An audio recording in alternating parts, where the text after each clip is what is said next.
All right, so I am Jen Andriani. I'm the president of the Sustainable Urban Agriculture Coalition.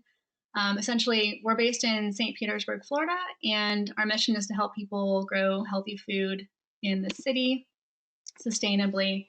And we do that by bringing you monthly free ag ed classes. And this is one of them. They're usually on the first Monday of the month, unless it's a holiday. And we will be recording this. We'll put it on our YouTube channel. We'll post this to the video link to our Facebook page, and we'll send it out to our mailing list. So if you're not already on our mailing list, go to the Facebook page for the Sustainable Urban Agriculture Coalition. On the bottom left, there's a button you can press, join our newsletter, and then we'll get you on our mailing list there.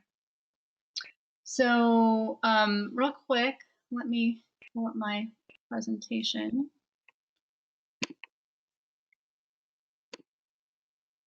I'm going to share my screen.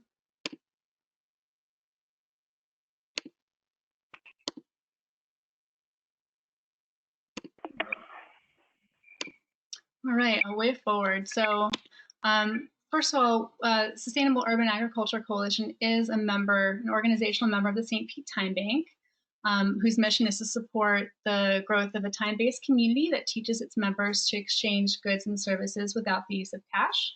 And for those of you in the audience that are a member of the St. Pete Time Bank, you can send us a private message in the chat with your name as it appears in the software, and we'll record this exchange for you this evening. You'll be earning time credits for attending our classes. So send us a message that way. And if you want more information about how to join the St. Pete Time Bank, it's stpetetimebank.org. So we are here today with some amazing panelists. I'll introduce them in a moment. But sort of a topic that has been on our minds lately is, now what? We have been sort of rocked this year with a lot of different events that have been, needless to say, highly disruptive to what feels like maybe normal, what has been what we've been used to. And it's caused some of us to feel anxiety, uncertainty about the future. And I feel like, and I think some of might feel like as well, this could be an opportunity to actually reinvent something even better. And so I go back to my roots in permaculture as a permaculture designer, which teaches us through permaculture ethics and principles that there is a way to find an abundant, resilient, equitable, and just community. And so with that, I will introduce some of our panelists here. And if you want to unmute yourselves, panelists, as I introduce you, if there's anything you'd like to add, feel free to chime in. But first is Corinne Brennan. Corinne happens to be my teacher and mentor. She is what I consider to be a master permaculturist and educator. She's trained many, many people in the Tampa Bay area and beyond, and works on very large and interesting projects all over. Welcome, Corinne. Hey, hi, welcome. I'm glad to be here. Corinne's been hosting these monthly or weekly salons on Monday evenings. Actually, we've been talking about transition and mutual aid, and really excited to have her here. In addition, we have Constance Blackman-Lee. She's based out of Orlando, also a certified permaculturist. She actually trained with Corinne as well. Well, welcome, Constance. You might be muted. Constance is also a fabric artist and a costumer and a tiny home enthusiast. And then we have Lisa Pineda. Lisa is a SUAC board member, also a certified permaculture designer, also trained with Corinne. And Lisa, are you there? You want to say hi? Hey everyone, nice to see y'all. Right, and then we have Dawn Hall. Dawn Hall is also a certified permaculture designer and currently co-director of Transition US. And some of these terms that we're using may be unfamiliar to some of you. We will get into that in a little bit, but I want to welcome Dawn to the panel. Hi, Dawn. Good to be here with y'all. Hey. right. So we also talk about resilience.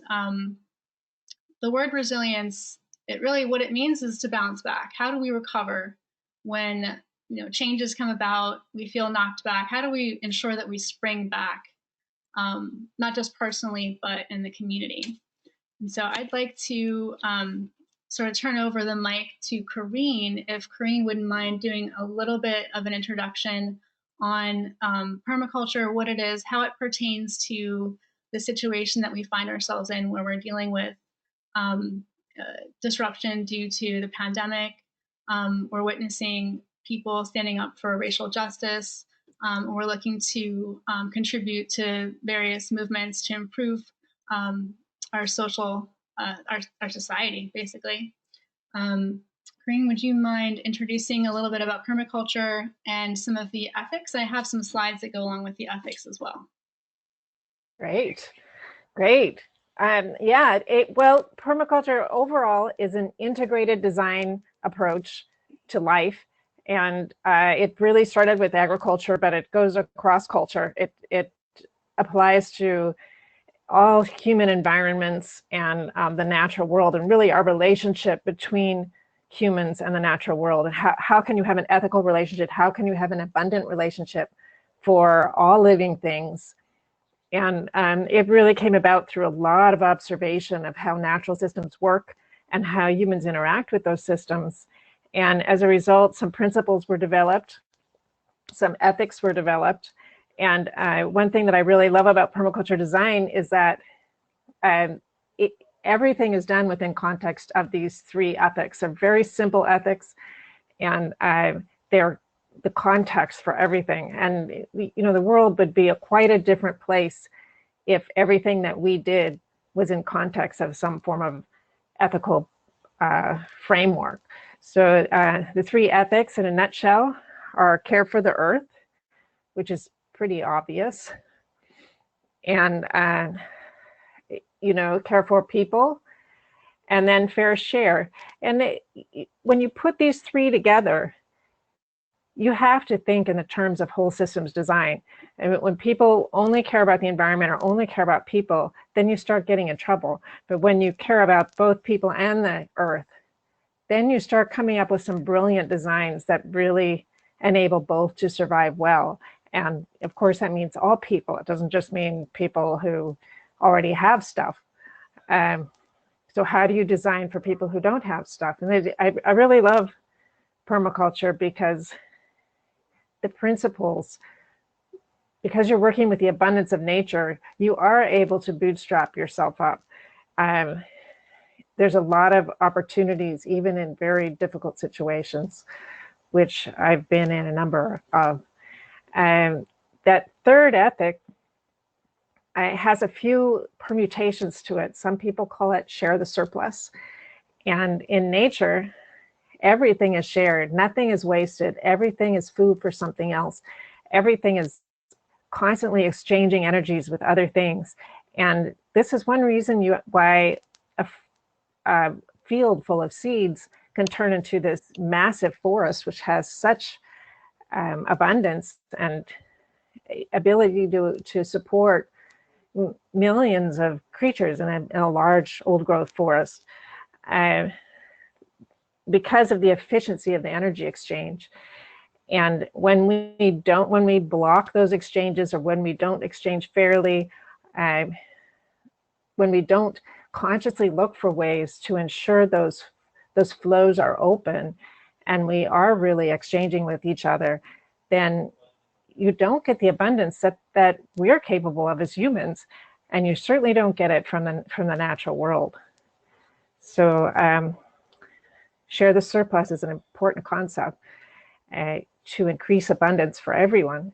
And then the other aspect of that third ethic is future care. And that is, maybe self-evident, but there's a lot to that. How do you care for the future? How do you make sure that a future is even going to be there? Because a lot of cultures who weren't careful about that ended up just passing away. They're no longer with us. So having that as a context for the decision-making process that you go through as a designer is very interesting. And one thing I want to emphasize is that we're all designers. We all design our life. We make design decisions every single day of our life. And when you have a context, when you have some tools, when you have some principles to follow that are going to end up with a more abundant life in harmony with nature and with other humans, then you can make better design decisions. And that's really what the principles help you to do. And these guys are going to go more into depth on the principles. So I don't know how much I need to discuss that. But I do want to say one more thing. Okay, Earth Care. Take a deeper dive. A deeper dive is about, let's see, 10 to 15 minutes on the ethics. So we can take a deeper dive and talk about how we apply these right now to our lives that are in disruption. Yeah. Well, we're seeing the downsides of a lack of Earth care in tens of thousands of people die every year from pollution, as many as COVID so far, every year in the US. That COVID's going to end up being more this year, but I don't know, if we keep allowing poisons to go into our environment, people die from that. And then there's a lot less for us to share with each other as well. There's less resources. We're destroying some of our water supplies. And I mean, this is kind of obvious, but people think they can't take care of the earth because then people will suffer. Well, that's the beauty of permaculture. We get outside of that and we look from the framework of how can we create abundance for both, and then people care is a real tricky one, because it's nice being a designer because you kind of remove some of the emotion from a lot of the hot button issues of today, and just look at it dispassionately. Like, where are the resources? And with permaculture, we don't look at resources as a bank account or stuff you can buy at Home Depot. We look at everything as a resource. The waste stream, our neighbor's skill sets that are being underutilized that he would love to share with the community. It's all a resource. And that's one reason we create abundance, is we're open. We're not limited in what we look at resources. We really try to value everything that both the earth and people have to offer. We have an example that Lisa shared with us, a photo here. Do you want to talk a little bit about this People Care in Action, Lisa? Yes, this is a beautiful group put together by a good friend of mine, Courtney, and she brought Jenny Joseph, who is out of Orlando, and we are focused on Black maternal health. And a lot of people don't realize how Black women are disproportionately affected by lack of care and not really being listened to when they are dealing with birth.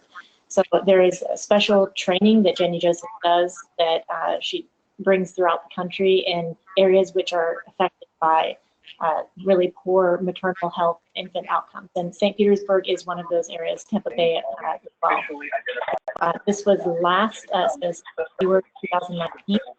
And you can see it's a very beautiful group of people from, some people even came from Minnesota to come to this class because it's so specific to Black maternal health.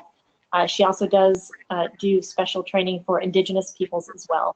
So this is what can be accomplished when a group of passionate people get together and with a common goal. We all came together from diverse backgrounds, and we all knew what the data said and had special training that was meant to address it. Awesome. Cool. Awesome.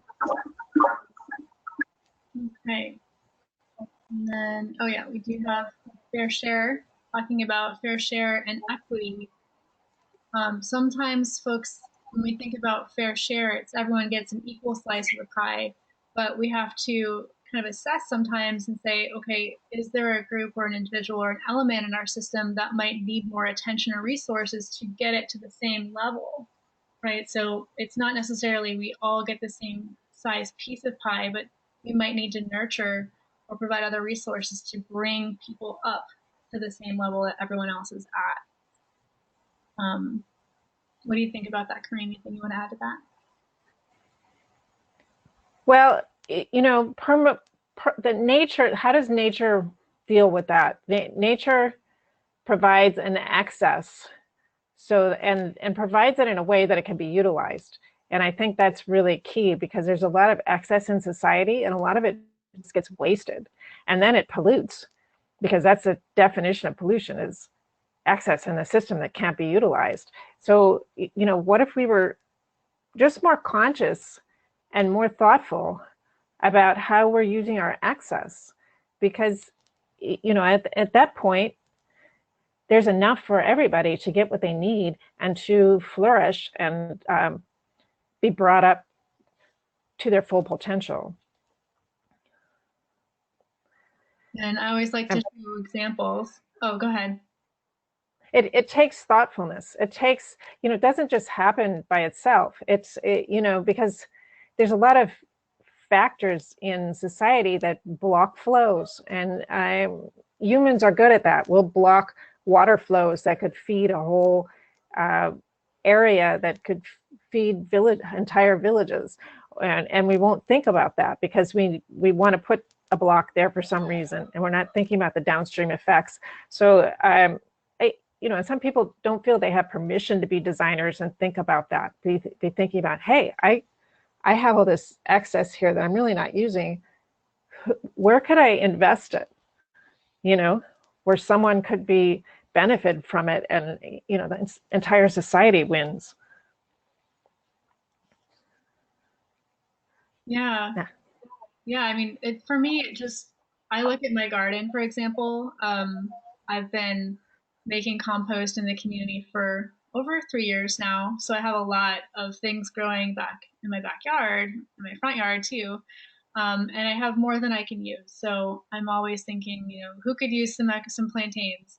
Or I have so many papaya, or here's some extra compost, you know, if you want to come help me turn it, take some home with you.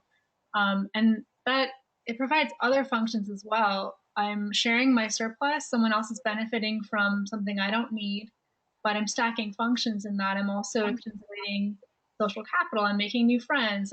We're doing an energy exchange. We're learning from each other. There's another opportunity to connect. So just I encourage you to look for opportunities to just share what you have in excess, and it tends to come back. The abundance starts to flow.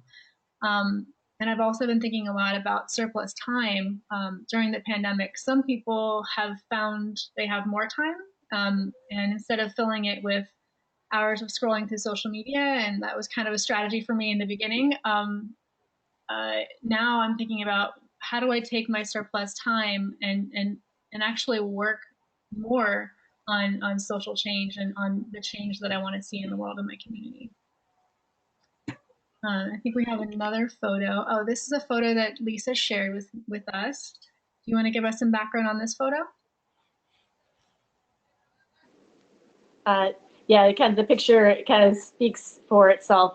This is a company, Alafaya, who is he's founded Aloenja Chala. He's from Togo, and he founded this to help his home country by the deforestation that was happening. He found that he could take shea and start planting it, and then the women mostly would be harvesting and then make the shea butter soaps. So my children actually, that's an old picture. That's probably from about 7 years ago, but they went to an international baccalaureate school, and they were learning about fair share and fair trade and what that meant globally. So we went and saw him speak, and the kids brought the information back to their school.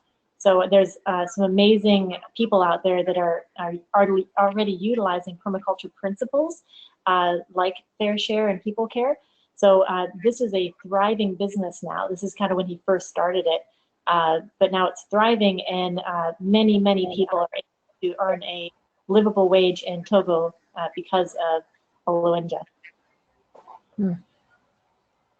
That's awesome. Yeah, fair trade. So, being paid for your work, being paid in a way that just, I don't know, I kind of feel like if people can make a living wage, then that money just continues to flow through the rest of, the system, and then sort of everyone benefits. Um, so it's nice to know when there are companies that are contributing in that way. All right, so let's get into the principles. Karine, is there anything you'd like to say about the principles in general that you haven't already said? Just that they are natural laws, so they apply across the boards, and you can continue to think about how to apply them to your life to increase your own abundance and to increase the abundance of everything around you. It's a lifelong journey. They're quite powerful. That's all. Great, yeah. So we have 12 of them. So we're going to take about 5 minutes per principle. We have some examples as well. And Karine, if you want to walk us through sort of the background on each one, and then I'll show some photos, and our panelists will kind of talk about what's going on and how that exemplifies the principle that it's meant to showcase. Okay. Well, principle one, observe and interact, and that's an overarching thing that if we did that alone, we would increase our skill as designers 100 or 500 or 1,000 times. We're not taught to really observe. We're discouraged from walking around and really observing for ourselves. And just do that in your garden, and if you do it enough, you'll start noticing the benefits. Do it in your house, do it at work, do it in your community. Just sit back and be an observer, and it's a very powerful tool and principle. Right. Yeah, just meditation, observing your thoughts can prevent a lot of problems from coming up if you're just more self-aware.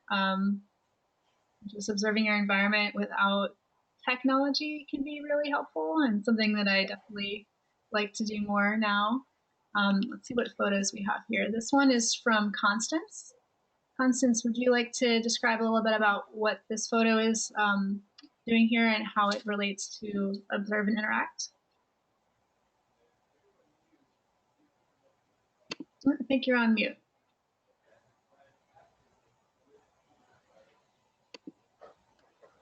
Oh, we can't hear you.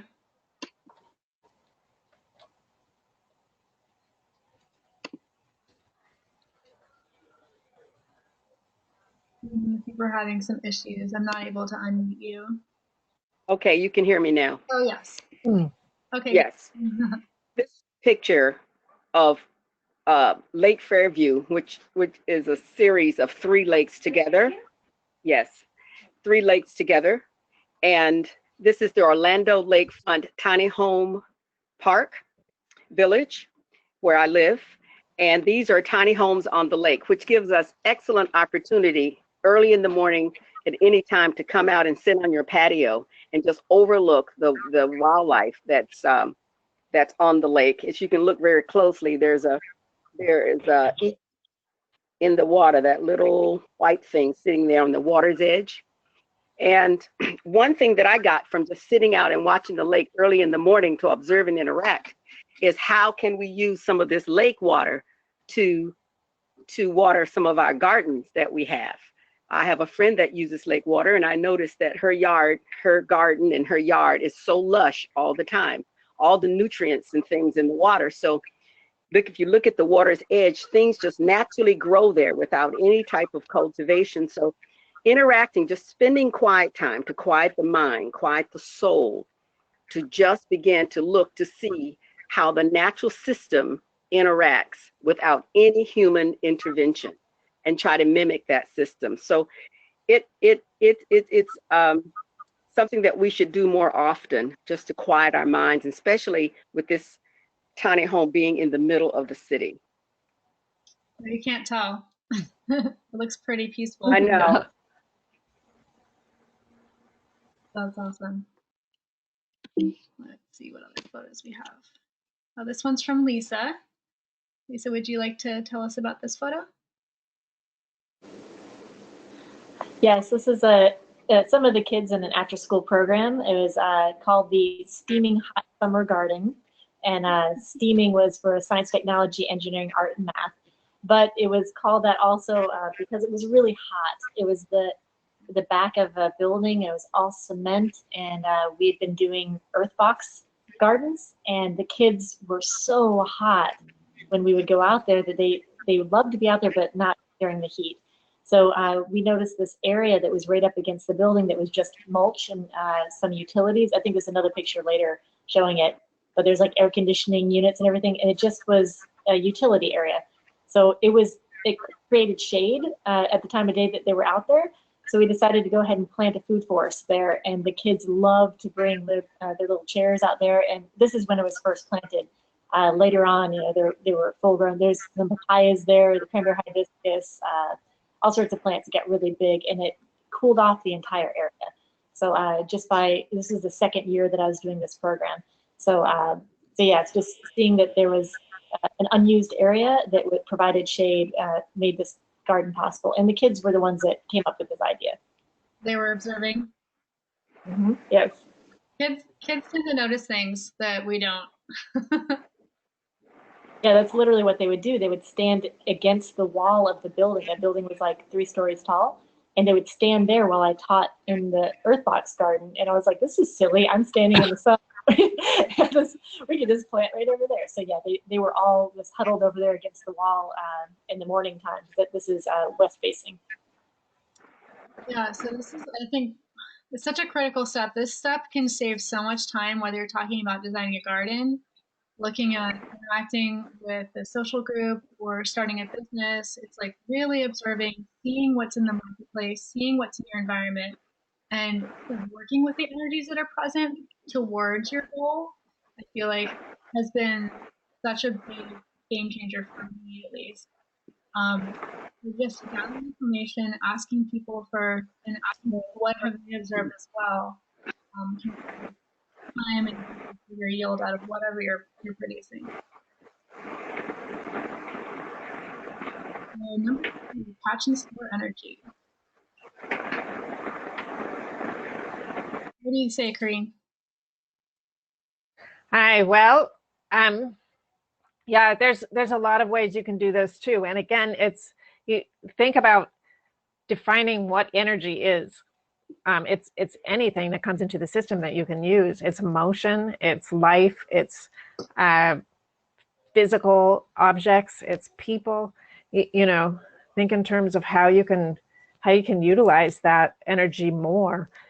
And it's a huge place where you can increase abundance. So This is me.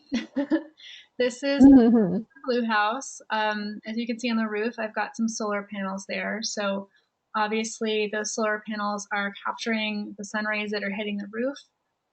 Before, this is a few months ago. Now I've got like lots of growth back here where I've made an extension. But before my project, I had a surplus of sun. And so we were thinking, well, let's capture and store what is actually a problem. It's so hot, you can't spend time out there.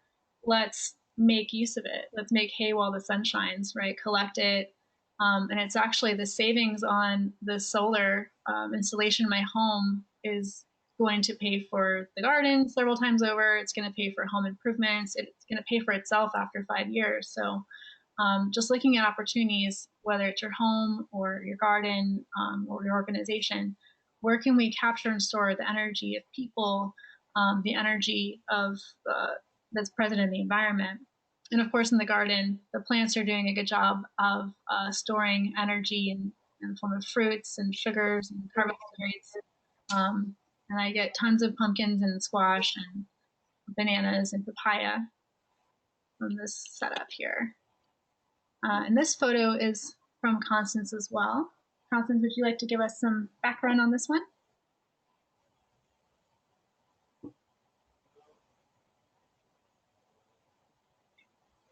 I'm not hearing you.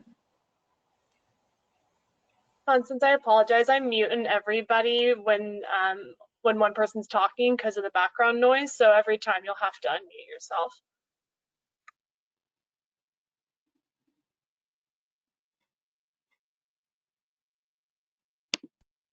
All right.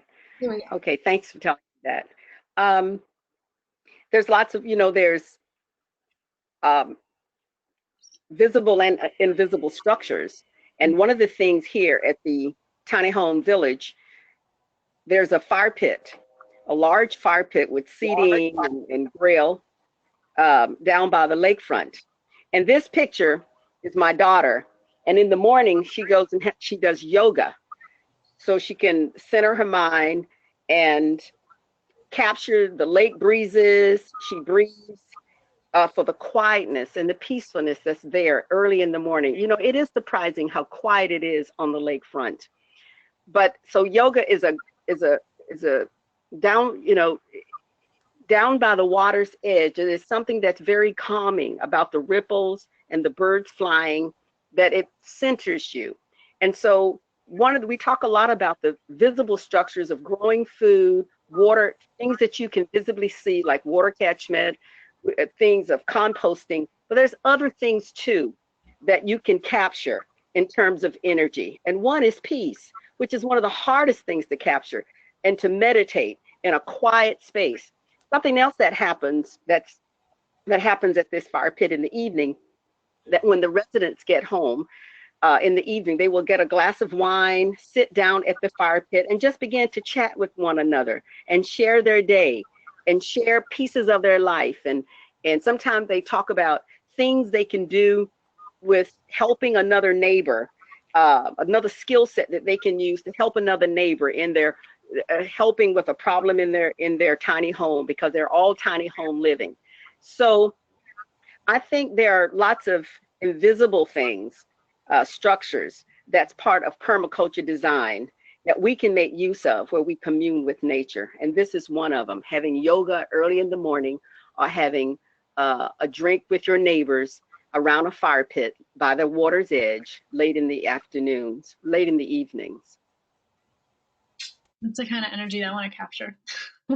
Yeah. Mm. Love it.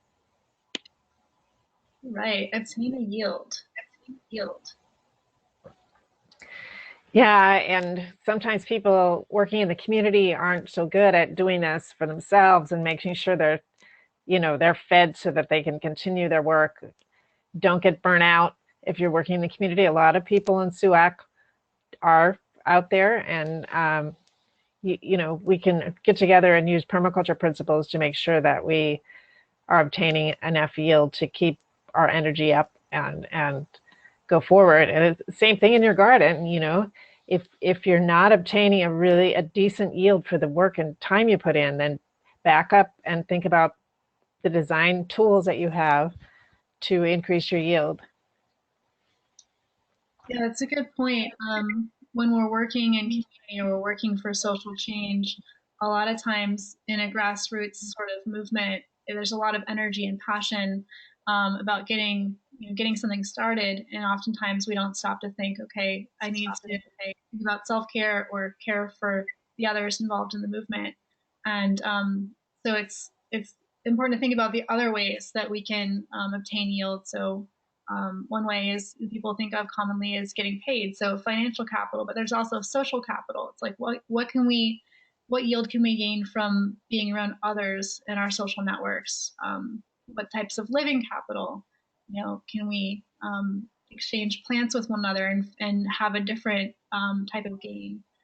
Experiential, cultural, there are 8 different types of capital that we can start to get creative and begin to learn to exchange with one another as we work together. And this is a photo from Lisa. You might be muted. Yes. Yes, this was just one of the many harvests that we were able to gather right before all the schools shut down. So this was the emergency COVID harvest that we put together, a group of us with Edible Peace Patch Project, with the Gladiators Gardening for Good. We got together and we just blitzed all the gardens and harvested everything. It ended up being over 1,000 pounds. So we in just a week. So we couldn't have done it without all the volunteers that were passionate about making sure that this got harvested and out to people. So this was one of the loads we brought to the Daystar Life Center, which is, they specialize in outreach for at-risk community and homeless. And we also brought it to the St. Petersburg Free Clinic. So we split it up almost 50-50 between those two organizations, and people in our community in St. Petersburg were able to go and get free organic produce that all the youth had grown at the various gardens. It looks really good too. Right, this one's from Constance. Looks like some banana trees in the tiny home community. Yes. Okay. Yes. Just because in tiny, you're living tiny doesn't mean that you don't produce a yield. Even though you can do small solutions and still have quite an abundance of produce.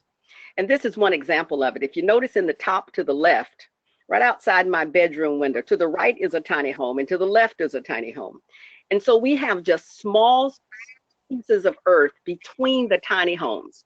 And between the tiny homes, there are banana trees. There's one in the front and there's one in the back. You can get a harvest. And if you notice, there is a bunch, we get large bunches of bananas grown between the tiny homes. And so you make every little bit of effort.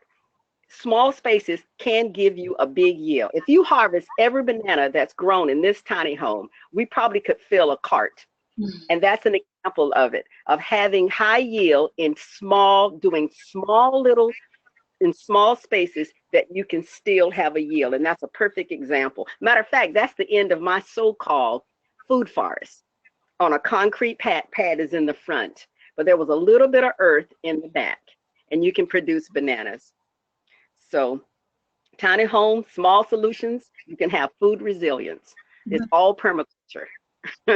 That's right. What type of banana is that? That's a dwarf, it looks like. No, it's not. Matter of fact, it's the medium banana. Some of the trees put out full bananas. The one in the front has dwarf bananas. I'm not sure about this one, but the bananas are, or not the very large ones, but the medium-sized bananas, and they're all sweet. They're all sweet. So we will be cutting that one soon. And I watch it outside my bedroom. So my little tiny window in the tiny home. Nice. Nice. Thank you. All right. Principle number 4, apply self-regulation and accept feedback. Yeah, so this one is really important because if you don't design a way to do that into your system, then you're going to miss a lot of opportunities and also some mistakes. It might be easily corrected. So, do you know how much you're growing from year to year? Do you know if your soil's still doing as well as it was the year before? And learn to accept feedback about yourself too. And it's always hard to do that, but if you do it from a design viewpoint, then it becomes less personal and it's a little easier to take. Take surveys. How am I doing? Whatever project you're doing, accept feedback on how you're managing the project. And if you do it with surveys, then you can read them and consider them in privacy of your home and deal with it and kind of analyze. And that part of things makes things go better as well. Yeah, and SUAC uses that. You'll see at the end of our presentation, we'll have a link to a survey to accept feedback. And you can do it anonymously, which I really believe in, having an opportunity for anonymous surveys for feedback. That way people can just say really what they want to say without feeling like it might hurt your feelings, because the data is what's really important.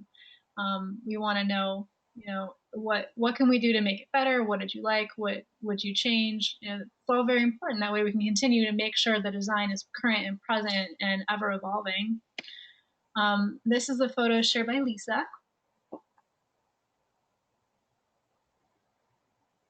Yeah, this was just a small group of the people involved in this. The ad hoc committee for the Enoch Davis Youth Farm had over 40 different stakeholders, and this was last year before we officially launched it after working on it for about 5 years.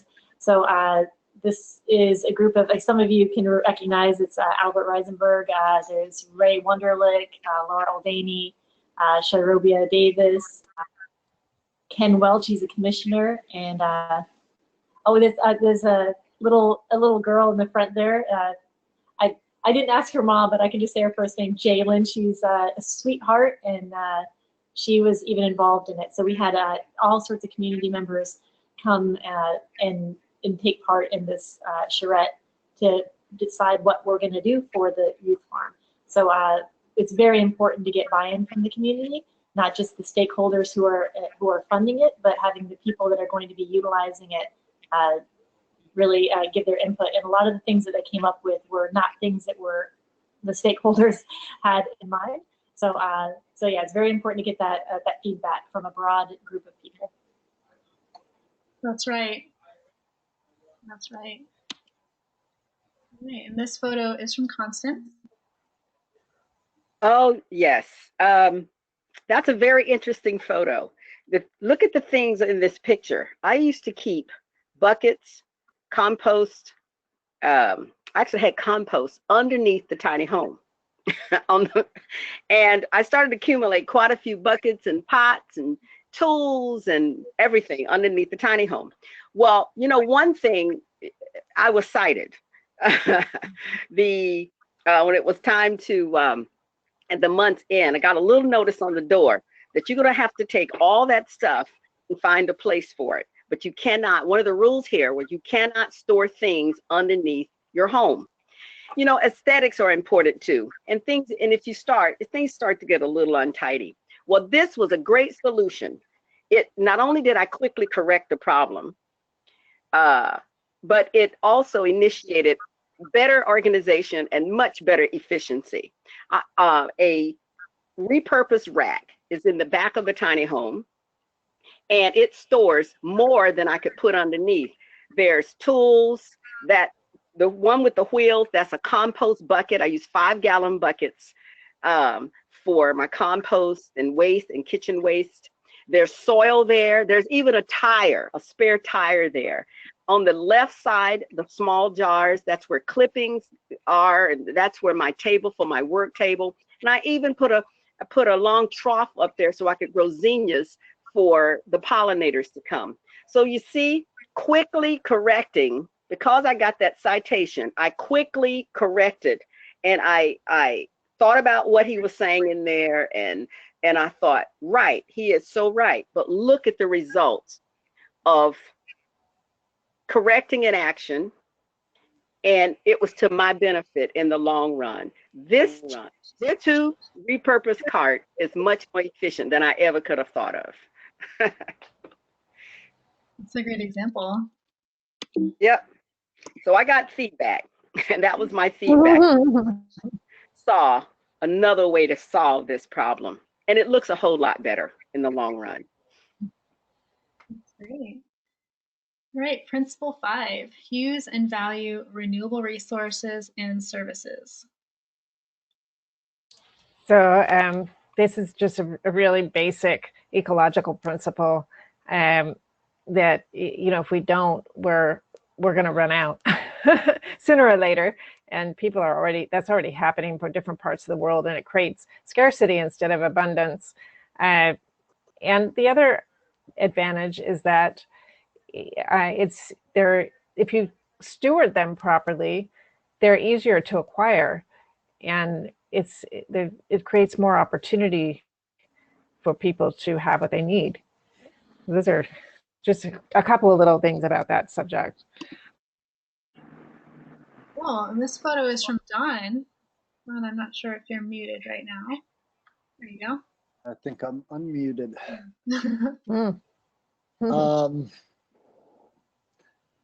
Yeah, so I'm a big believer in another permaculture principle that came from Bill Mollison. These are David Holmgren's 12 principles. Bill Mollison talked about stacking functions. And I think, as many principles as we can weave into our projects on top of each other, the more powerful that project will be, the more sustainable that project will be, the more cost-effective that project will be. So this example probably could have fit under all 12 of the principles that we're going through here. But I chose it as an example of using and valuing renewable resources because I wanted to point to the importance of looking at our waste streams, looking at what we already have that isn't being fully utilized. Because oftentimes that's the place where we can make the biggest difference with the least amount of investment of money, time, energy, etc. So I was working at this farm in Sarasota called Jessica's Organic Farm. Maybe some of you know it. It's been around for about 40 years. I was there in 2006, 2007 for the first time. And I noticed that there were just massive amounts of produce that were getting tilled under. So I observed.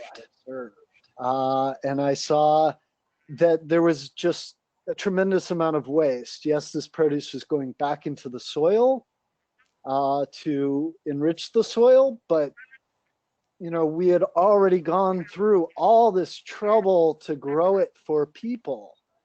And whole patches of green beans like you see here, or kale or collard greens would be just tilled in when the next patch came ready.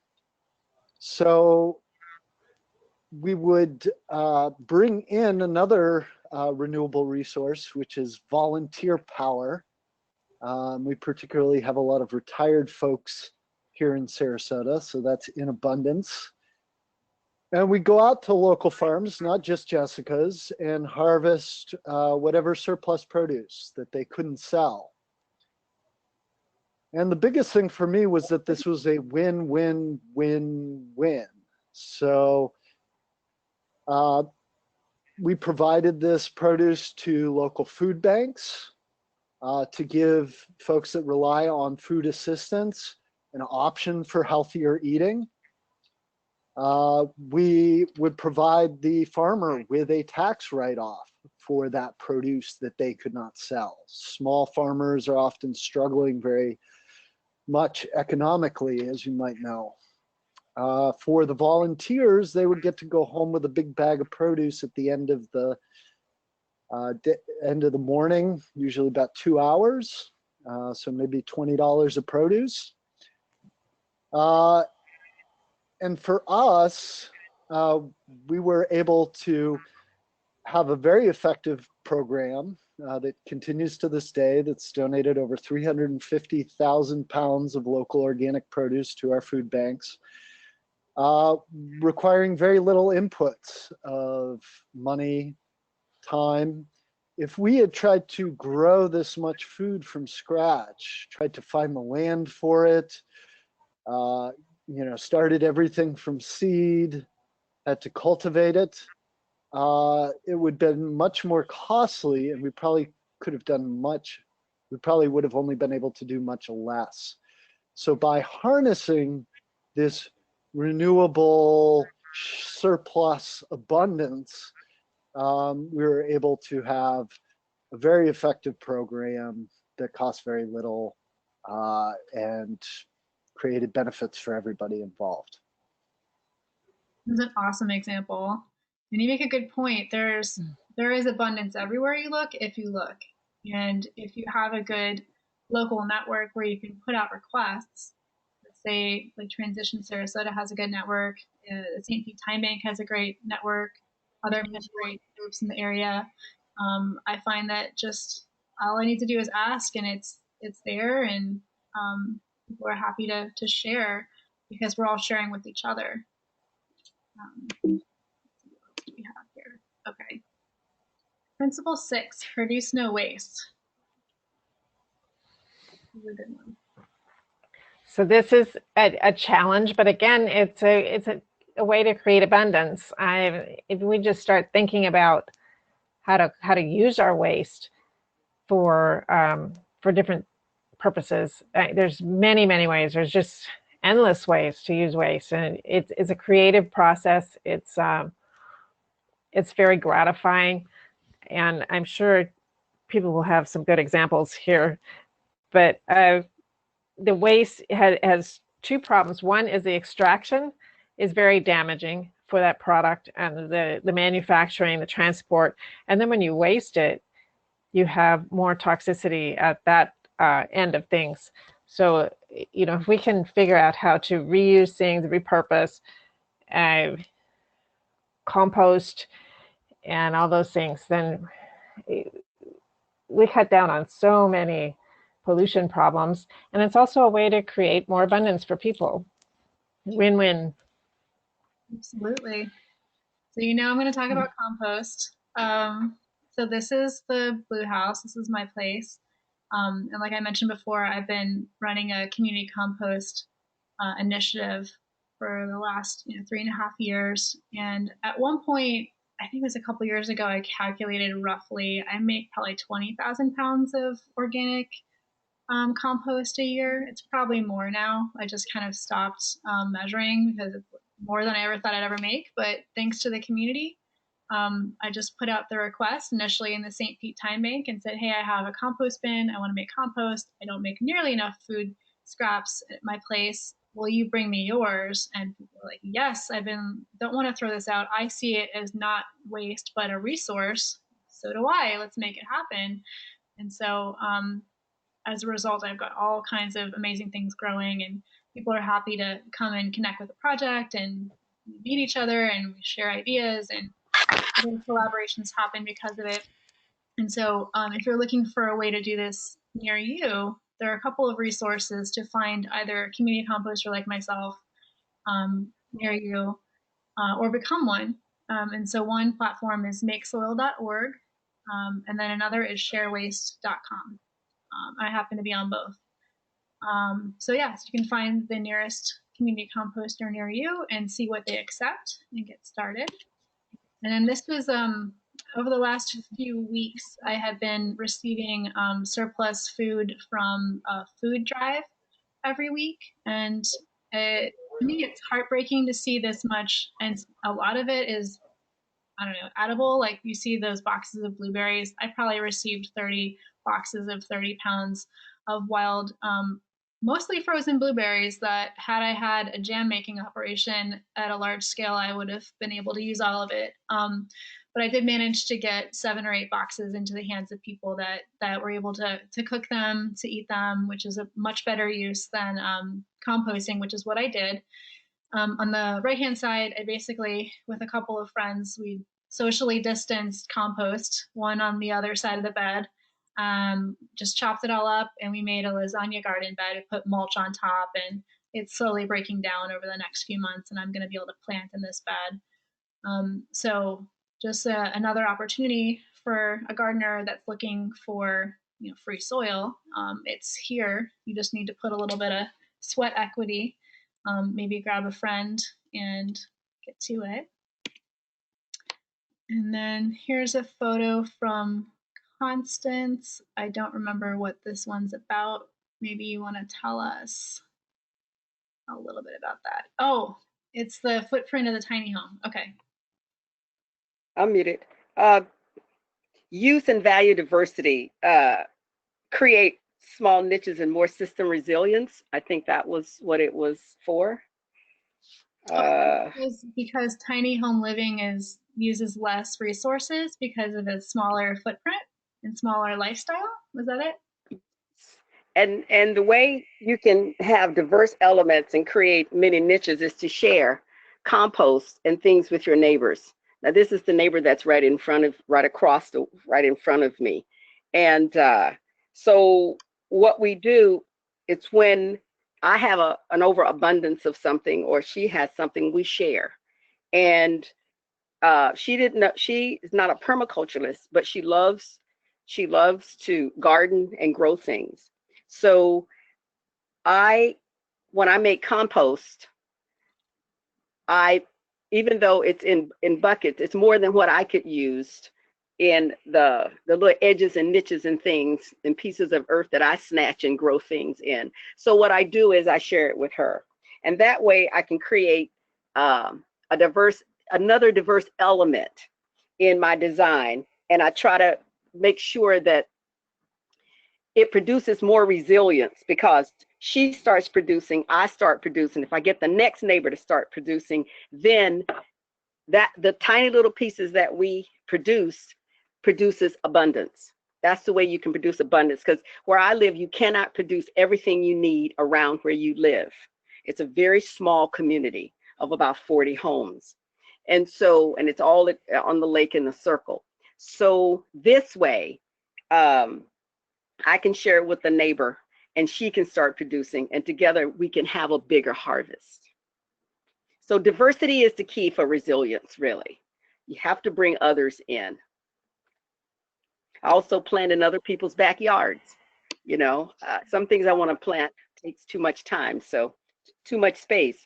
So I will use neighbors who have yards, actual yards. They may not be interested in growing food, but I am, and they let me use their backyard. So I also do that also. So thank you. Thank you. Mm-hmm. Number 7, design from patterns to details. I think you're on mute now, Karine. There we go. Thanks.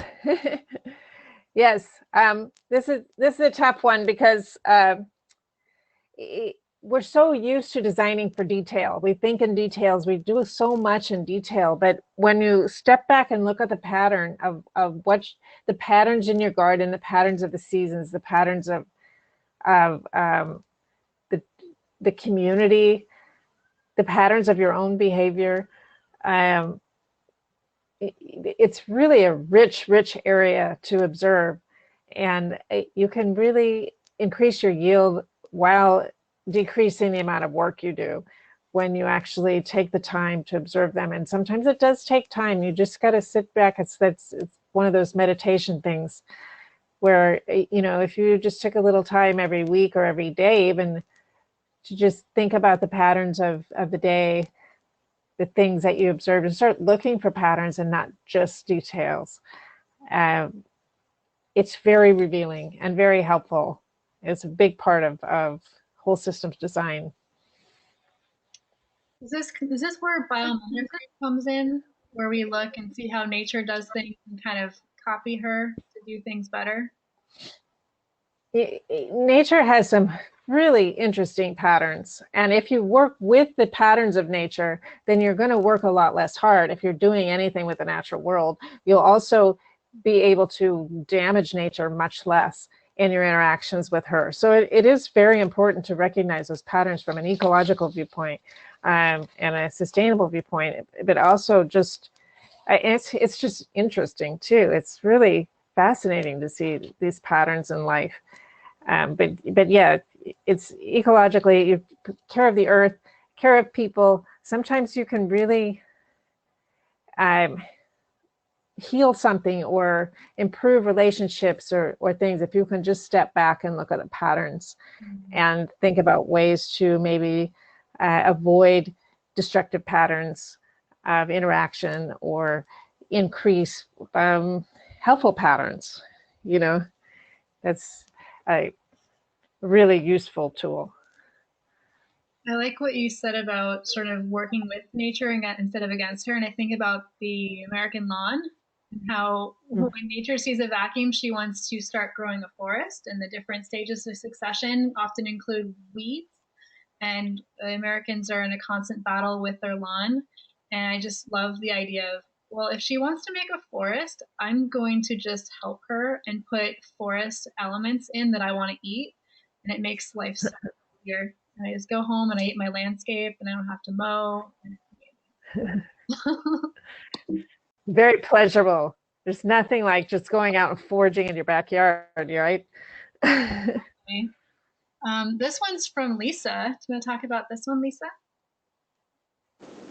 Sure, this was a huge accomplishment for Edible Peace Patch Project. These are all various Google Earth pictures of some of the gardens for Edible Peace Patch. And the one in the upper right was very, very dear to my heart, and this was a saga that took 10 years to finally put this garden in, way before Edible Peace Patch Project. We had to actually change code. We had to go in front of Pinellas County School Board to get permission to put in a well. When you talk about fighting nature, also sometimes it's fighting the forces of politics. So it took 10 years just to get a well put in. But if you look at it, it's kind of on its side, but it's a water molecule.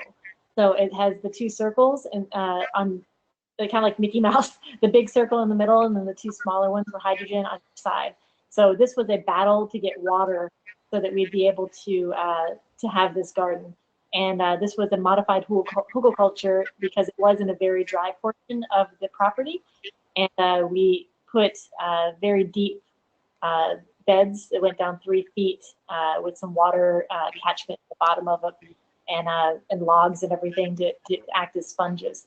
So the design that we were going after was definitely to have a sink to be able to capture the water. But also, if you look at the way that the children move, they don't like to go in straight lines. They like to go in curves. And this ended up being a beautiful garden that children just went into and could play hide and seek in and everything.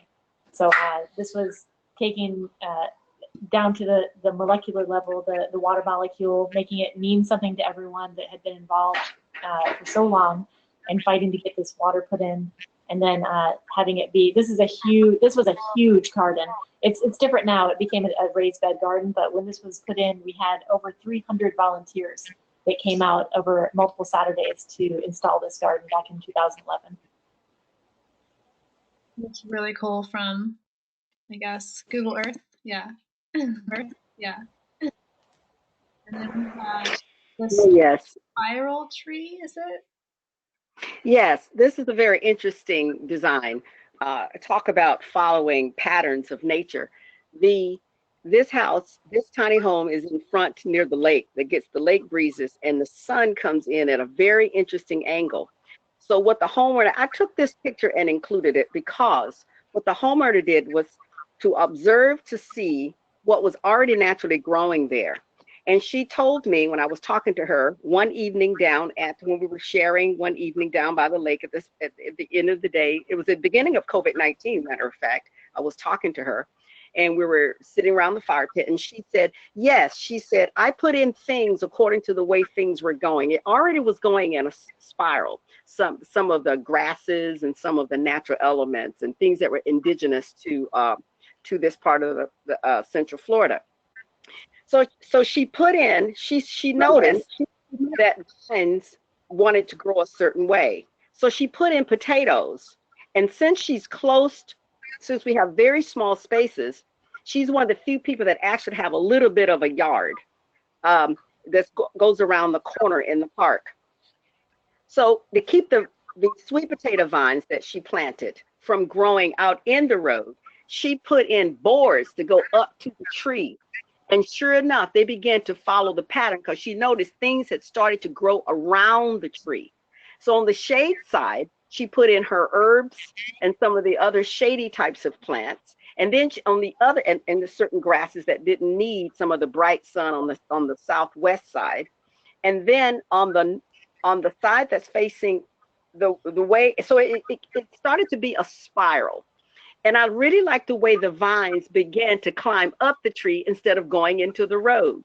And that's one of the things that she observed, because I asked her specifically, how did you get them to go up the board like that? And how did you get things to start going around in a circle? And she said, I noticed they naturally wanted to do that. I just gave them a path.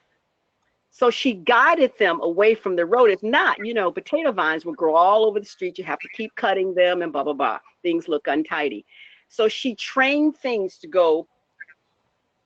She didn't train them. She started to follow the natural pattern and the way the spiral was going. And it was successful. And that is the front. And she grows food in this pattern that was naturally going around this oak tree. I just thought it was clever the way the potato vines and things were going up the boards that she had put. And it's 3 boards there, 2 on the front and 1 on the back. So I thought it was an excellent example of, you know, just following natural patterns that nature already had designed. Instead of working against it, she worked with it, and it produced. She gets a good harvest. That's awesome. Yeah, just let her do her thing and just eat what she grows and just make it Exactly. better. We're busy people these days, right? Okay, Right. number Right. 8, integrate rather than segregate.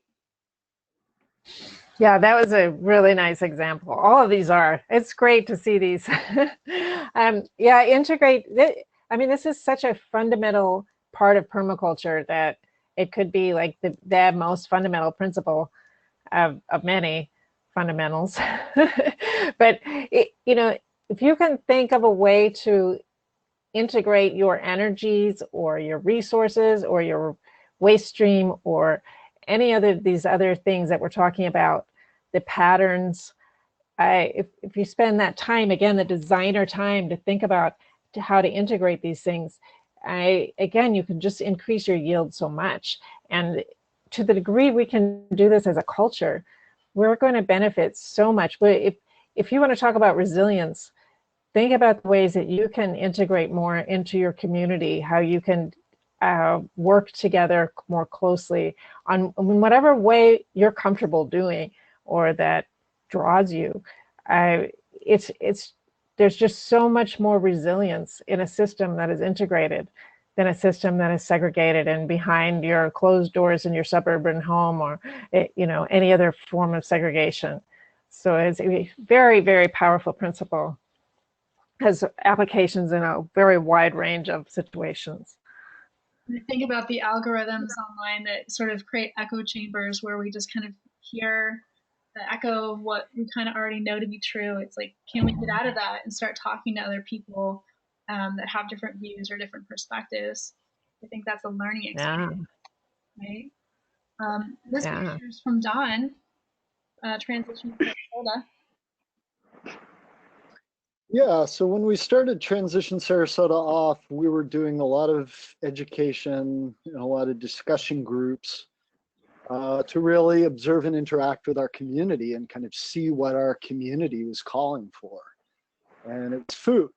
And we launched this gleaning project that I talked about earlier. And that gave us some real credibility in the community that we could do this project well, that we could provide tens of thousands of pounds of produce every year for our local food banks. And that enabled us to do this work of integrating the local food movement in our community. So as you see on the screen there, for those of you who can see the screen, it says Transition Sarasota has been hosting an annual community-wide Eat Local Week for a decade now. Each year, we bring together dozens of different partners to offer dozens of events celebrating the best of local food and farming in Sarasota and Manatee counties. This is a photo of a march we did with the Coalition of Immokalee Workers in 2015 to try to convince publics to join their Fair Food campaign. And this, our Eat Local Guide and Eat Local Week both came out of seeing that there was already a local food movement starting in Sarasota, but it wasn't really connected to itself.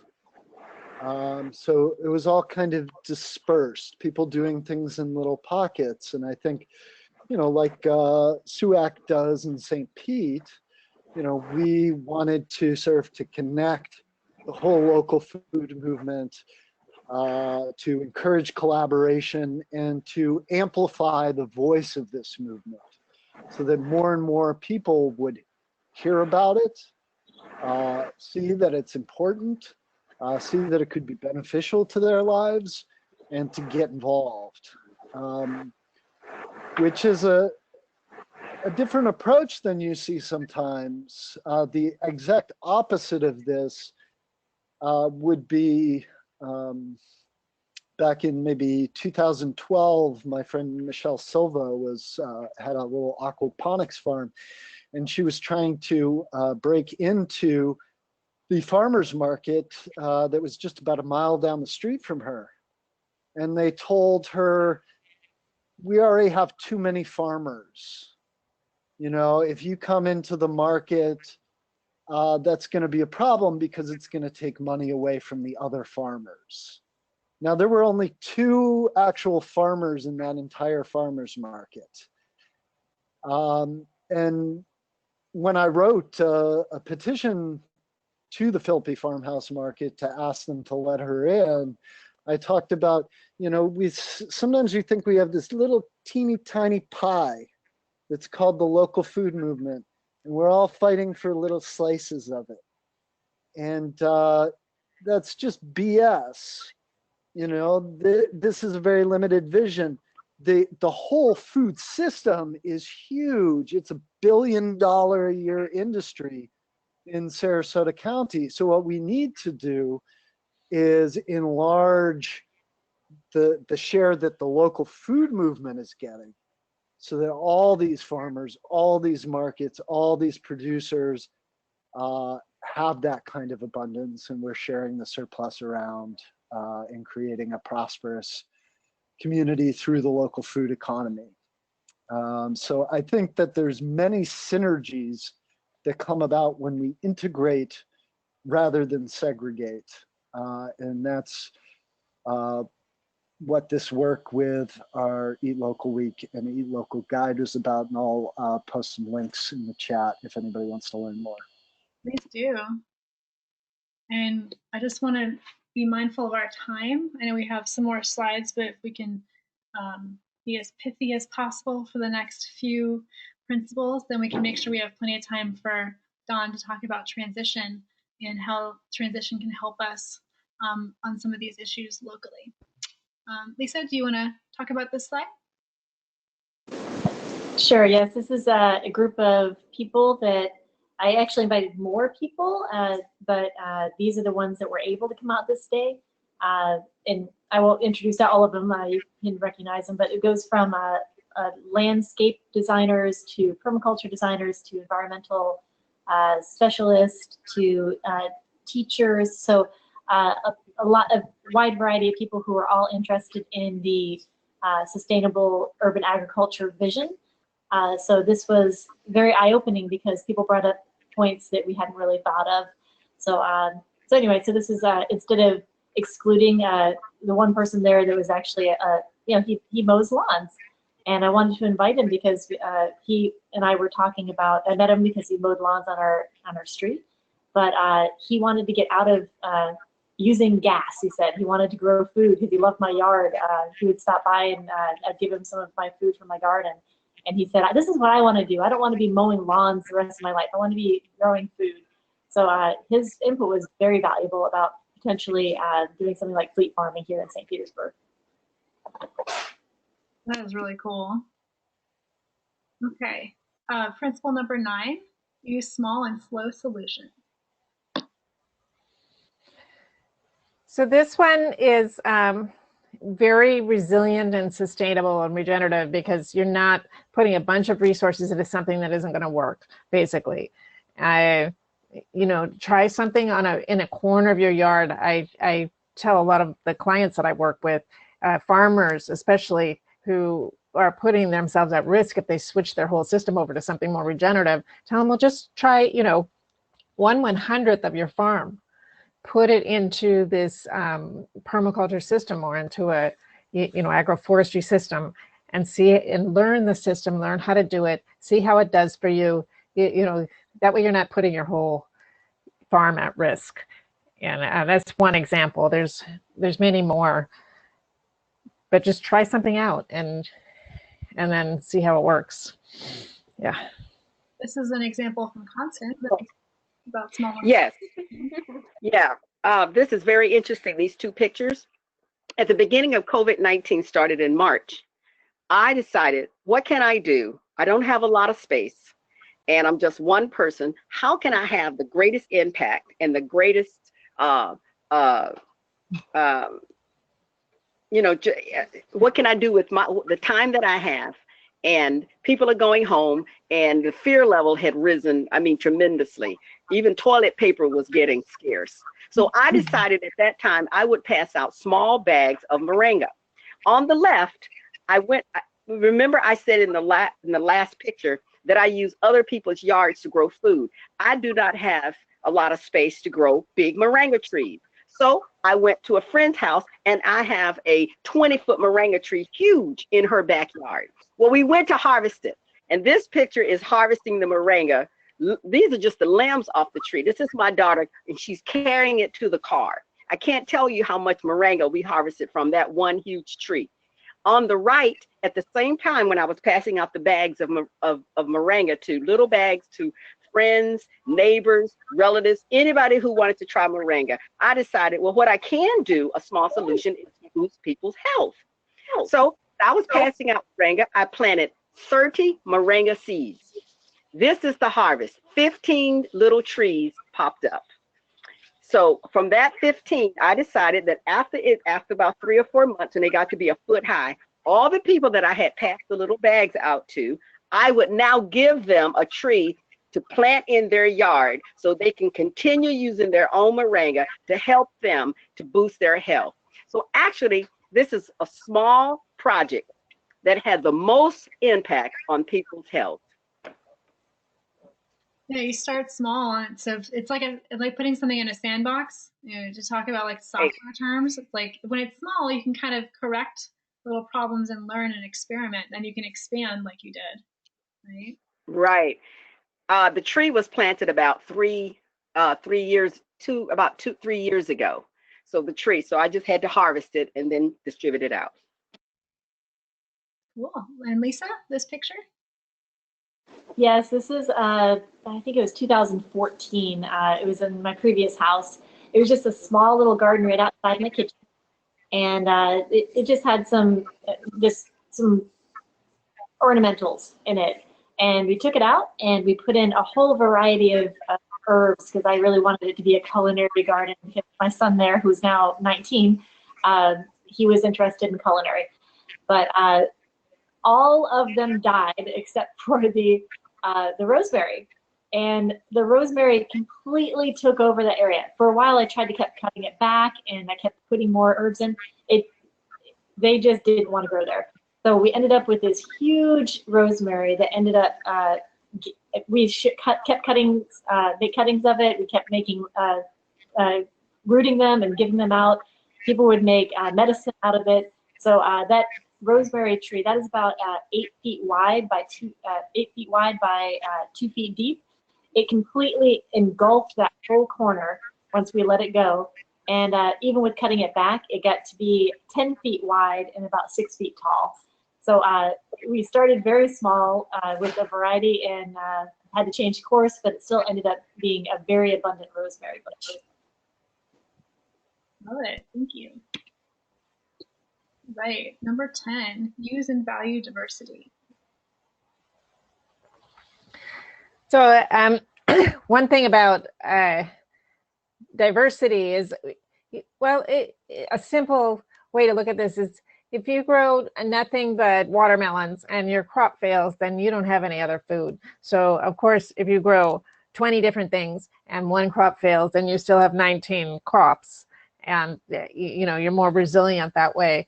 But there's another aspect to this, which is diversity is much more valuable when you make beneficial connections between the different elements, because there's just wonderful energy exchange potential between these diverse elements. And in a garden, an example of this is having flowers in your veggie bed.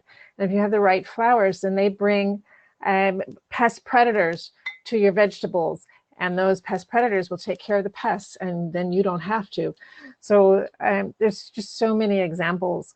And in our culture, of course, with humans, it's a similar thing. If you have diverse skill sets, diverse interests, I've learned so much from being around different cultures. I lived in Los Angeles for 25 years, and it was such an enriching experience to see how different cultures do things. It just many good lessons. It just gets you out of your head and gets you into more of a creative way of looking at the world. And I'm very grateful for that. Yeah, I think diversity can bring in different perspectives, bring in almost like a beginner's mind perspective. So you can see things that you wouldn't ordinarily see. We can learn from each other when we are not homogeneous as a society, as a culture. And this is one of Lisa's photos here. These are two of my favorite young people with my youngest son. They are in a special program with Anna Scott called the Gladiators Gardening for Good, and they are aged out of the system. They're graduated from with the alternative diploma, and they're learning job skills. So Anna has been doing this for many years at the high school at Gibbs, but this is one that was at the Pioneer Settlement Garden that we collaborated on this year. And they were they all had different skills, but just finding what really got them excited, they were supposed to come and work at my house. These are only two of the about 8 kids that go to the farm, and they were supposed to come to my house and work on my property right at the beginning of COVID, and it had to be canceled.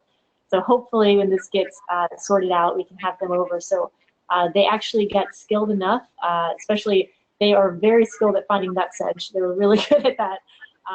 And then a few of them were actually able to get jobs out of this.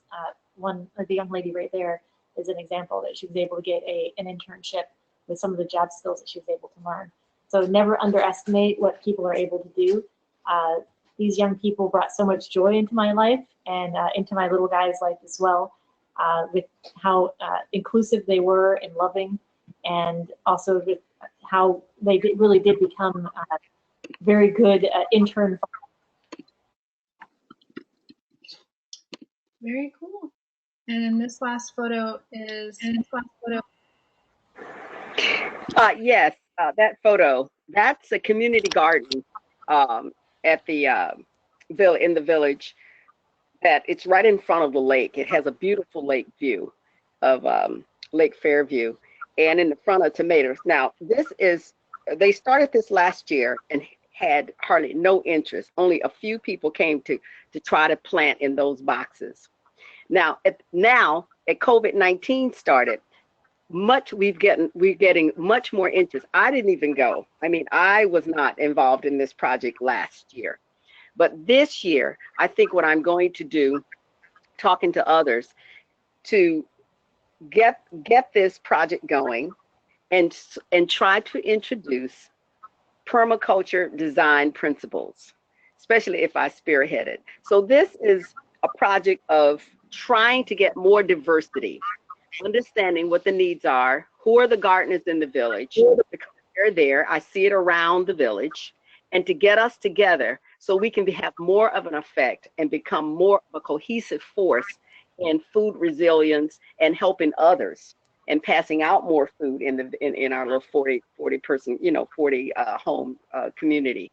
So that's what that is. That's a wannabe garden from last year that has now gained a lot of interest since COVID-19. awesome. Right. Number 11, use the edges and value the marginal.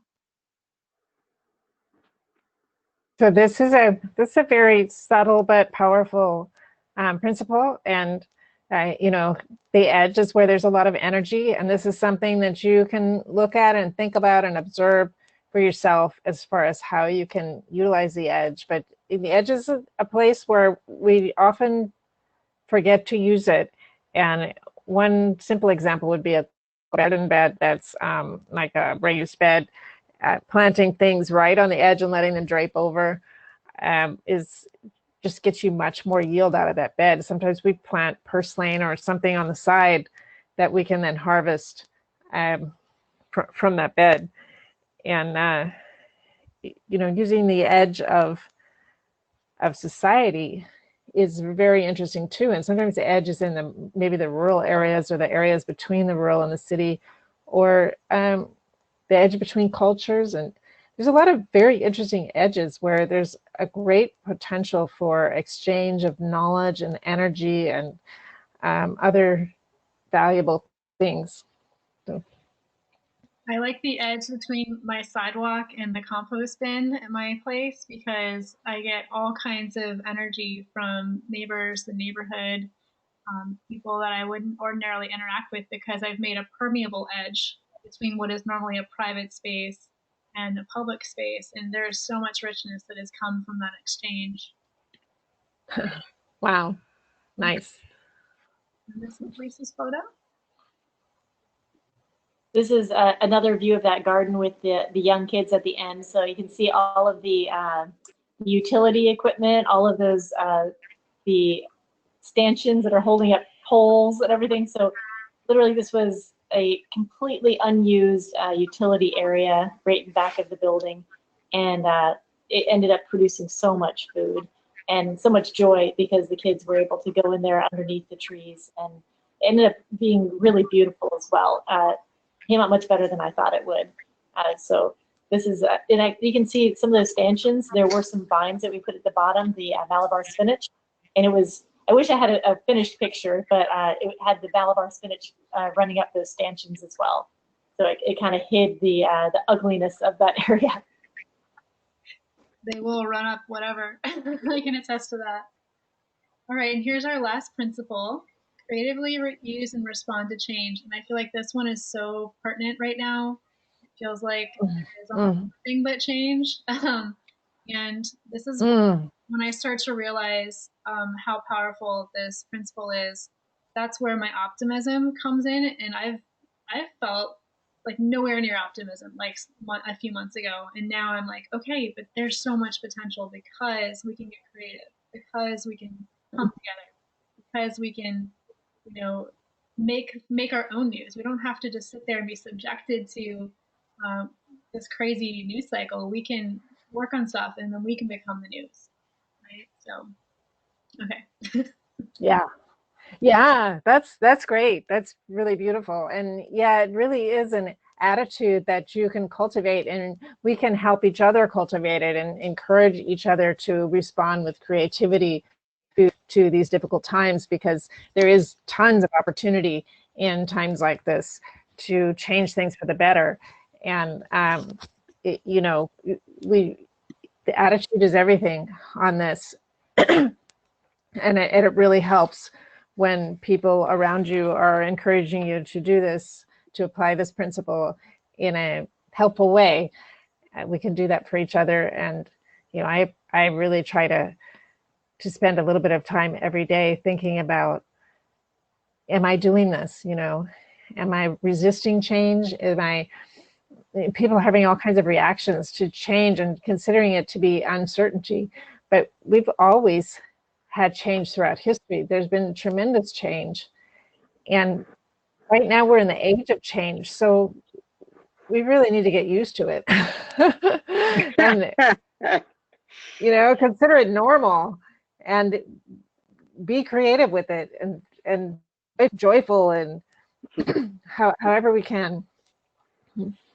I think that no time in my life has been more important to have a really good social network and mutual aid network. And I'm so fortunate to have so many great friends and family and a member of the Time Bank and so many other awesome social change organizations to where I feel very deeply resourced. And I'm really excited in a moment to talk about how transition can help us wherever we are, make that happen, you know, now and in the future for whatever may come. And we just have a couple more pictures, and then I'm going to let Dawn take it away with transition. And this one's Lisa's photo. Okay, I just want to say one thing.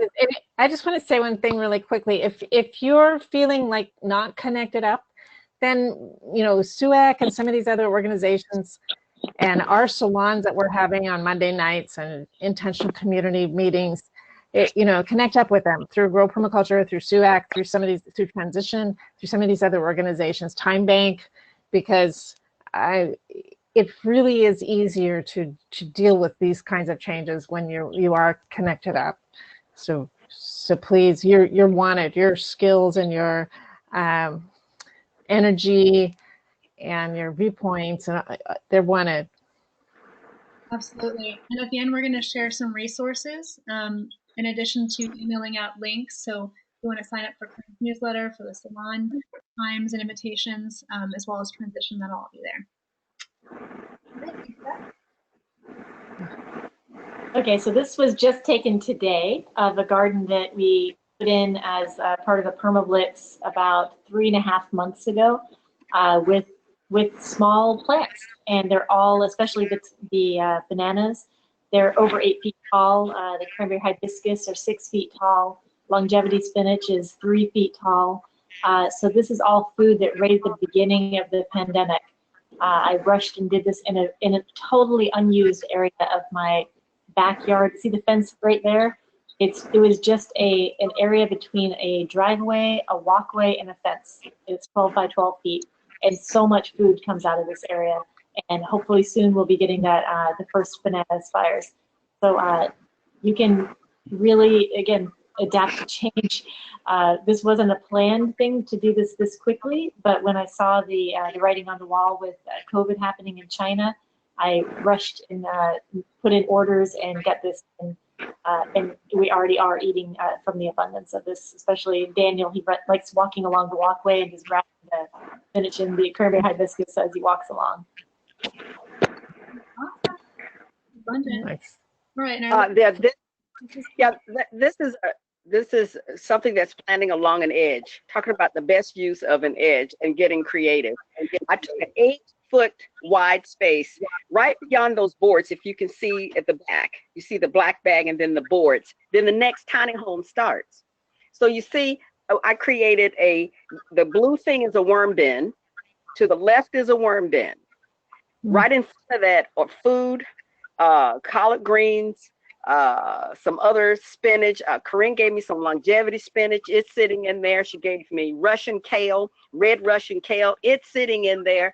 And then I created a walkway so you can get through. So using the little bit of space, I created not only just a place to get from the front to the back, but along the way, I use that edge to create food in abundance also, and then put in not gravel. I put in chips.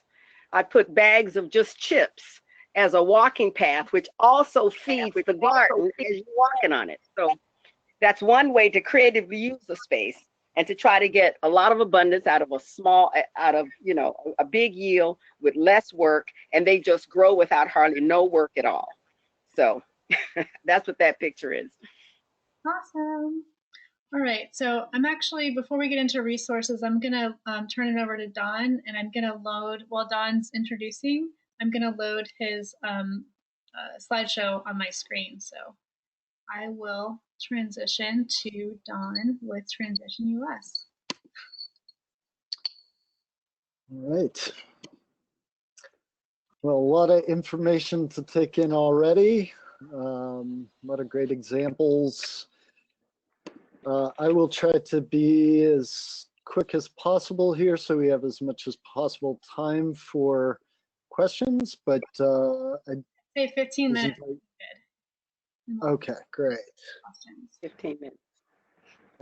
Invited to talk about the International Transition Towns movement, of which I'm a part. I work for Transition US, which is the national hub for transition in this country.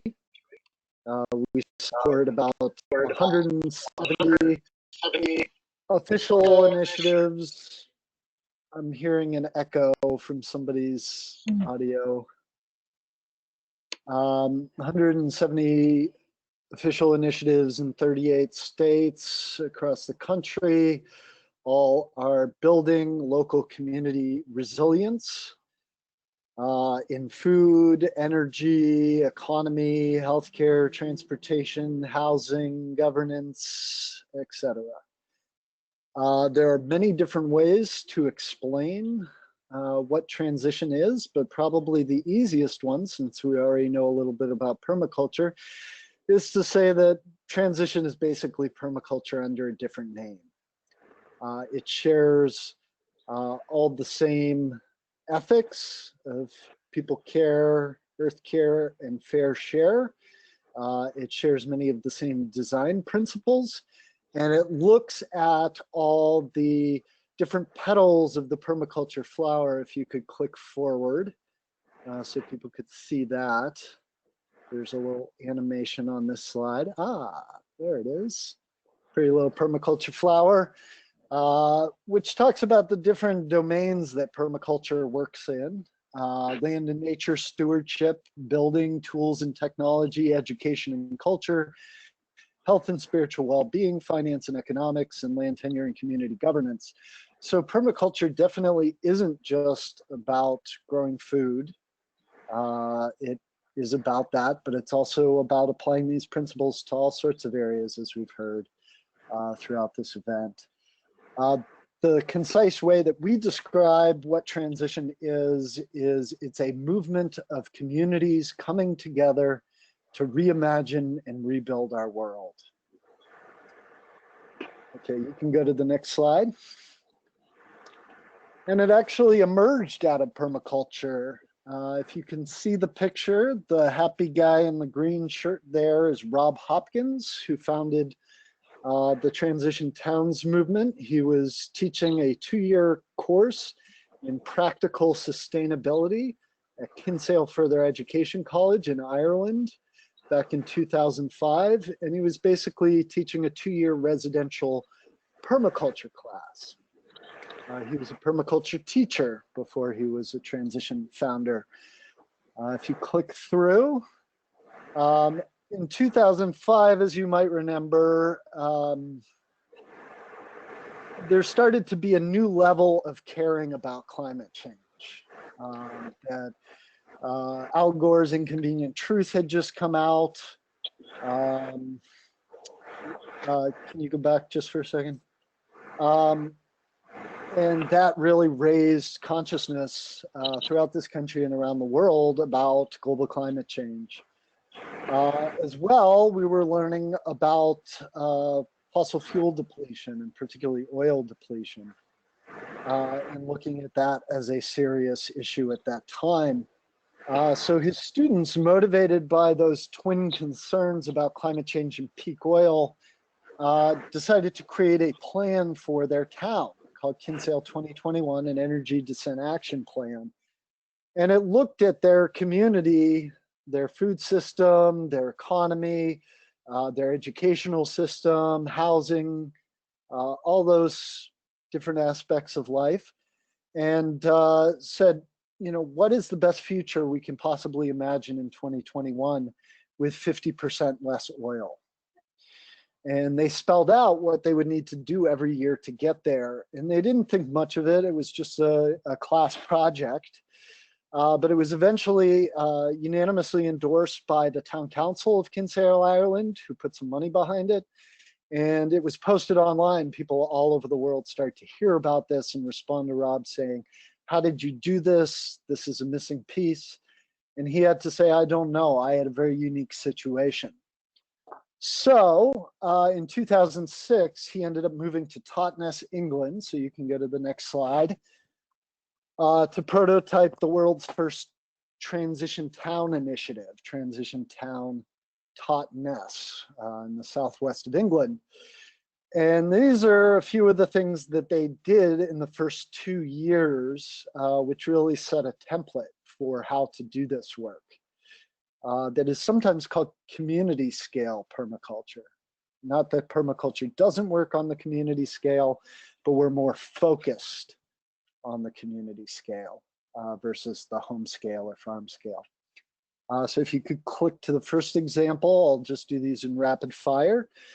So they started an initiating group to see this movement through the early stages. Go to the next one.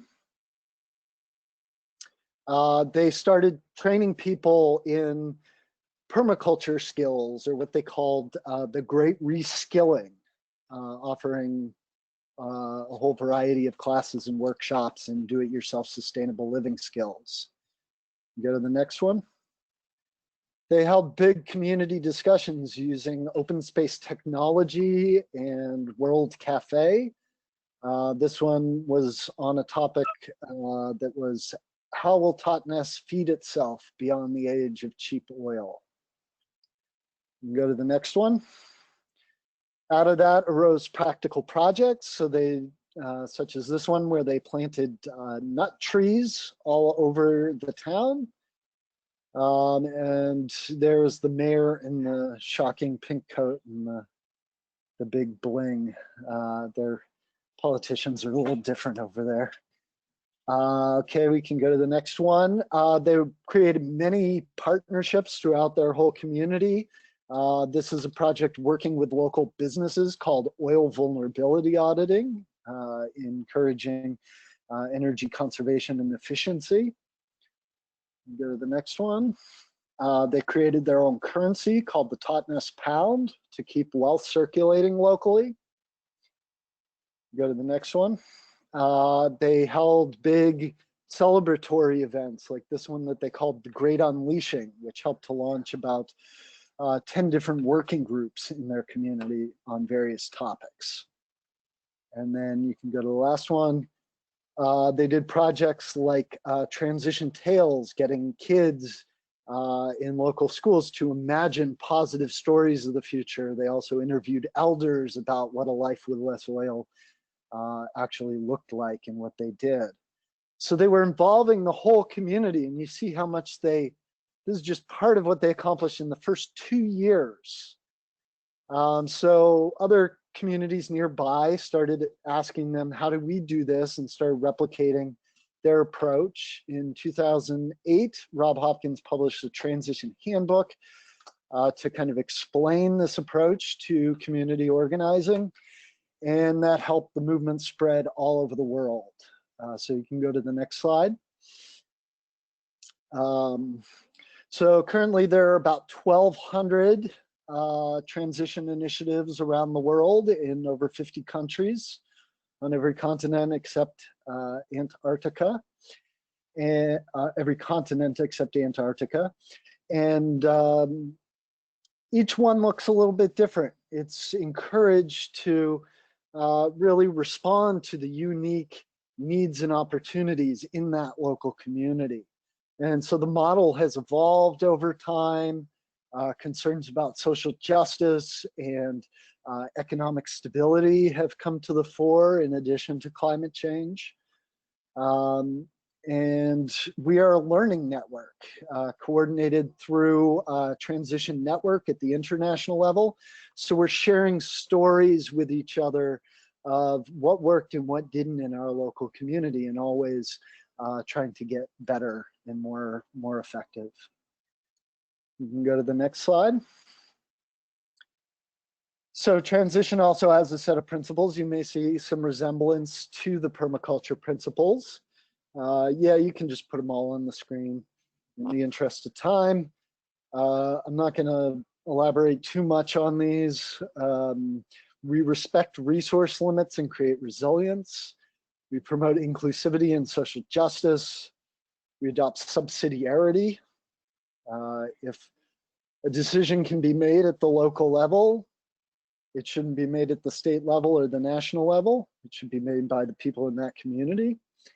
We pay attention to balance, both the head, the heart, and the hands of transition. So there's work called the inner transition as well. We're part of an experimental learning network. We freely share ideas and power. We collaborate and look for synergies, and we foster positive visioning and creativity. A couple things that we have too little of in the world right now. So, you know, putting this all together is something called the transition animal. And the idea is that these are 7 key ingredients of doing transition in a local community that we always need to pay attention to. We need to pay attention to our vision, putting a positive vision out there that draws people in, having healthy groups that are able to work together in an effective way, in a collaborative and inclusive way. We create networks and partnerships all over the place. You know, bring all the allies together, like I talked about with Eat Local Week. We do practical projects. We don't just talk about it, we do it. We encourage widespread community involvement, input, feedback, shaping the vision of our future together collectively. And then we are part of a movement, as I referred to. You know, we learn from each other, we support each other, we have a collective voice that can maybe break through some of the you know, the sound barrier into the media, where we just see horrible news day after day. We need to get these stories out there, give people some hope. And then we constantly reflect and celebrate. We're constantly evolving our approach based on experimentation and learning. So you can go to the last slide. And this just puts it how it looks in a more linear fashion.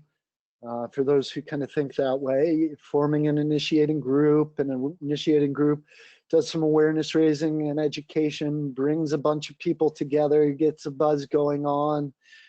They have a great unleashing, open up to working groups. The core group grows and becomes more representative of the people who are doing the work on the ground. And more practical projects can be done with that kind of enlarged capacity. And though I didn't have time to go into it today, there are some amazing examples of transition in action around the world, like Centre Alimentaire in Belgium, where they've created a network of 20 worker-owned cooperative food businesses.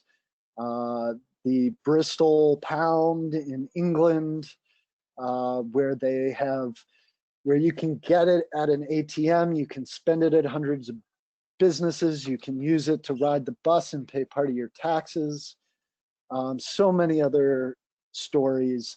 But if you want to learn more, I'm happy to take any questions. Also, you know, just visit transitionus.org. Sign up for our newsletter there, and tons and tons of free resources. We also have a training coming up August 14th, if anybody's interested. And I recently published an article there called An Open Letter to the Permaculture and Transition Movements, encouraging us to work together more. So thanks. So super. So this is an idea of in action, capturing and storing energy. So many of us have this energy that we want to put into something to move forward, and we know that we can't do it by ourselves. The transition almost seems like a solution that we can initiate everywhere at a local level. And in fact, you know, Karine has been hosting these salons on Monday nights, and we're talking about transition initiative for the Tampa Bay area. Constance is there, Lisa's there, you're there, I'm there. So this, in a way, we're sort of forming this initiating group. So what would the next best step for those that are on the call or watching this video on YouTube, if you want to get involved, let's say in the Tampa Bay area, to start, or wherever you might be viewing it, what is the next best step?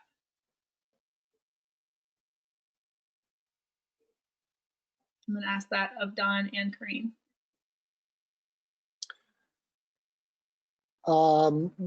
What's the next best step? Well, I guess I would answer that question by saying, you know, really, you know, take this time when we're all hopefully still sheltering in place as much as possible. As we know, Florida has turned into the epicenter of the global pandemic. So we got to be careful that this doesn't get way out of hand. And, but, you know, take some time to really think about, like, you know, how you can respond in this time, where your passion really lies, because I'm a strong believer that, you know, where your passion is where you're going to put in the most work, where you're going to do the best job, and you know, see if you can, you know, start small with slow solutions, as we said, and you don't know where it's going to take you. You know, I like to say we may not be the ones that we were waiting for. You all know that old quote about we are the ones we were waiting for. Maybe we were waiting for somebody else to do this, but nobody else has shown up. It's us. So it's really up to us in these challenges that we're facing with the economy, with climate change, with racial injustice, all very urgent. And just see what we can do to extend ourselves just a little step more, and then we can rest, and we can take another step, and then we can rest, and we can take another step, and that's how we make the journey, I think. Yeah, I have to say, I've started really seriously on this path, following my passion, environmental health and justice and climate work. And I've met the most amazing people, and a lot of you are on this call and working with me and continuing to work with me.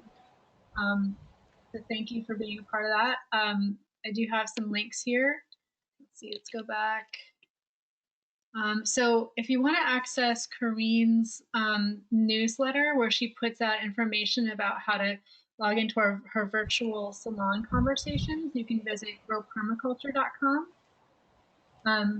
Yeah, and there's actually several lists located on the right-hand side of the website, and one of them is the salon. If you just want to get newsletter about the salon, you can just sign up for that one. We have a lot of interesting stuff going on. The overall newsletter is Perma News, and then we have a intentional community meeting. We have a lot of things going on, and we're very interested, and we've had some of these conversations in the salons about getting a transition Tampa Bay going. And we already have the activities going of that organization, but we're not official, and we're not as organized as we would be if we had a transition movement. And I'm very interested in talking to anyone else who's interested in doing that in Tampa Bay. I know Jen is as well. So, yep, we got to do it, and it can be joyful and fulfilling and meaningful and all those things. And actually, we can really make progress and get stuff done. And also on her website, she'll have some links to some classes that are coming up in October and November. Intro to Permaculture, which is free, and then an advanced permaculture design course. Check that out. And I also want to point out Transitions Regenerative Leadership for Social Change, an online training, which I am signed up for, and I'm super excited for this one. Is there anything you want to add about that,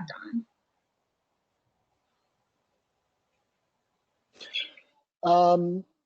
Well, this training has been called a few different things over the years. Most recently, transition launch training. So it's kind of somewhat of an introductory training, but it can be a really great refresher for people who are already very active in this way.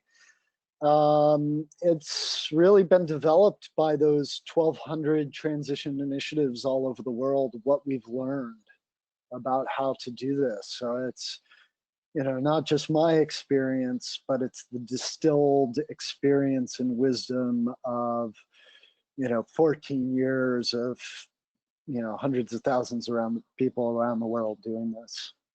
So it's a really, really great training. Awesome. And there's group discounts and scholarships available. Oh, that's good to know. And then if you're interested in health equity or racial equity, I want to make a shout out to one of SUAC's partners in our work, the Foundation for Healthy St. Petersburg. You can go to their website, and it's healthystpete.foundation, and take the Race Equity Pledge, so we can all take a step forward on this very important work. And they're always putting out amazing webinars and doing all kinds of great programs to serve St. Petersburg. And I know we have only a few minutes left, but I wanted to open it up to Q&A.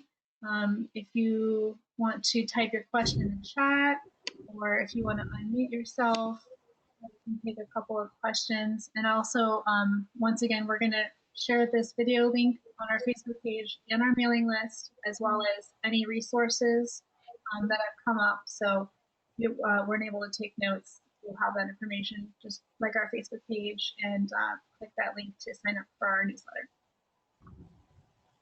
Any questions for any of our panelists?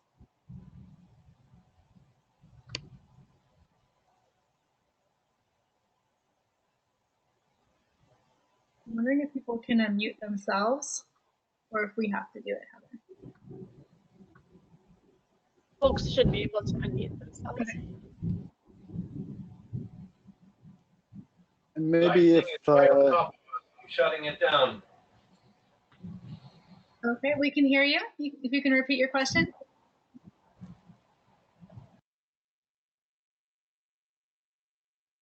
Or not.